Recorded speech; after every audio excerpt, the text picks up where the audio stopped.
Through much debate, discussions and resolutions, our resolutions for this 2015 Parliament are as follows. Commission 1, forced child marriages.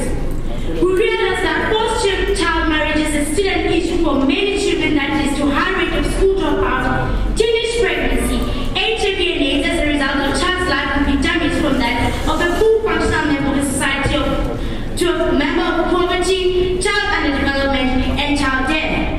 Forced child marriages deprive children of a childhood that is loving, nurturing, and supportive in their lives because they assume the role of a mother, wife, and prisoner at an early age.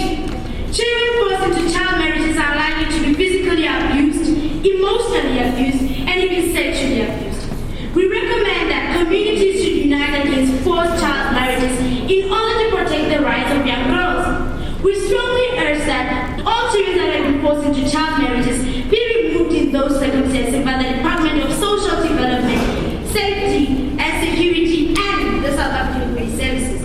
We acknowledge that some cultural beliefs are used to suppress children as helpless victims in the matter. Thus, we advise that any child who has been forced into child marriages be removed immediately, and those responsible for the infringement of the child life be arrested and convicted harshly. Commission 2, corporal punishment. Corporal punishment has led to a high rate of homeless children. It has led to a high rate of child mortality. In schools, it is one of the main causes of poor academic performance and learner dropout. Corporal punishment has a great influence in drugs and alcohol abuse amongst children and youth. We recommend that parents and teachers need to find a better way to provide discipline because we believe that as children, we continuously need to be encouraged and mentored properly. We strongly believe that children need to show respect to elders regardless of whether it is your parent or not. It takes a village to raise a child, which is a strong message that still needs to be taught in our communities to raise children that know who they are in their homes, communities, and their countries as a whole. We realize that corporal punishment is harmful to children. Therefore, we would like to urge teachers that they are parents too, and they need to exercise care, love, and nurturing when disciplining us as children. Commission 3, safety in schools. The lack of proper security in schools is a serious issue for us. This is because the increase of gang violence has made our schools war zones, and thus learners are exposed to more violence. We realize that gang members find our schools more accessible because they easily hide their criminal activities in schools through children who have joined gangs. We acknowledge that discrimination of students coming from poor backgrounds, low academic performance can also lead to more violence in schools. We realize that children that lack discipline tend to be bullies and end up vandalizing our schools, libraries, because of the pain they feel of not being able to fit in and sometimes being made to feel like they're stupid in the classrooms.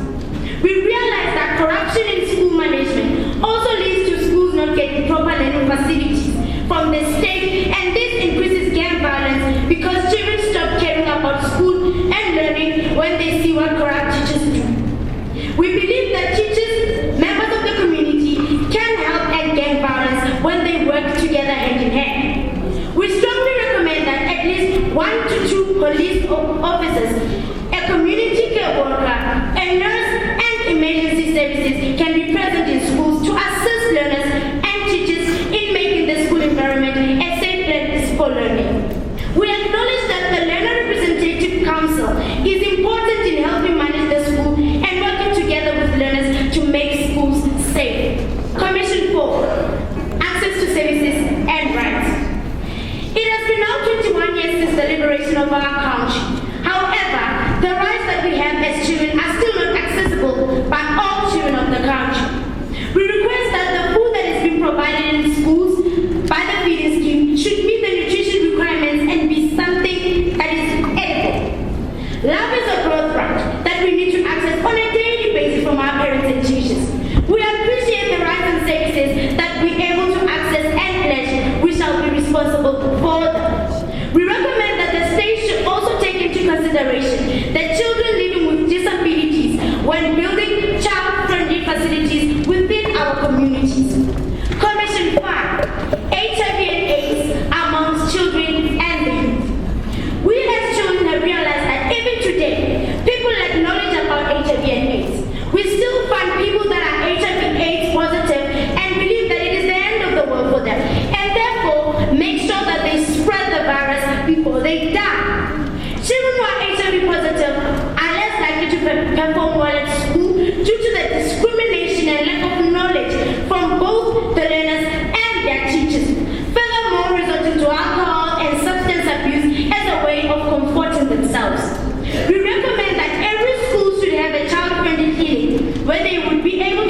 for HIV and AIDS without being discriminated. Campaigns such as It Begins With You should be initiated to educate more people about the disease and to help ensure that the society can accept and live free with people who are HIV and AIDS positive. We urge the state to increase the production of HIV and AIDS treatment and also educate the pregnant mothers about the mother-to-child infection. That is our declaration.